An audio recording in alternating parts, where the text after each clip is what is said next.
Hey guys, this is how to fix iRobot home app not working. So guys, watch till the end as I discuss three solutions, and for Apple users, I will show a step-by-step guide on the left side of the screen. And now for the first solution, is just simply go to the Google Play Store, and after that, just simply go ahead and tap on the search at the bottom and go for the top to search for the application.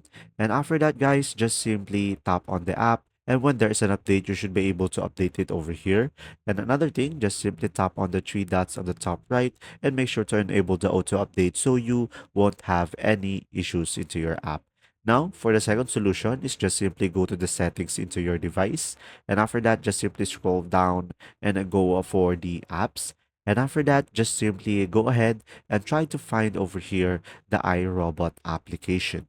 And now, once you find it, just simply tap on it and go for the storage and go for the clear cache at the bottom and should be able to fix it.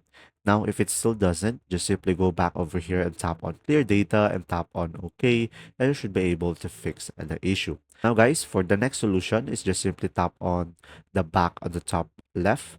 And after that, just simply tap on uninstall at the bottom and tap on OK. And from there, guys, just simply go back to the Google Play Store into your device and just simply reinstall it back again, and you should be able to fix the issue. And there you go. If you still have issues with the app, feel free to leave a comment down below and I'll do my best to help you out. And thanks for watching. See ya.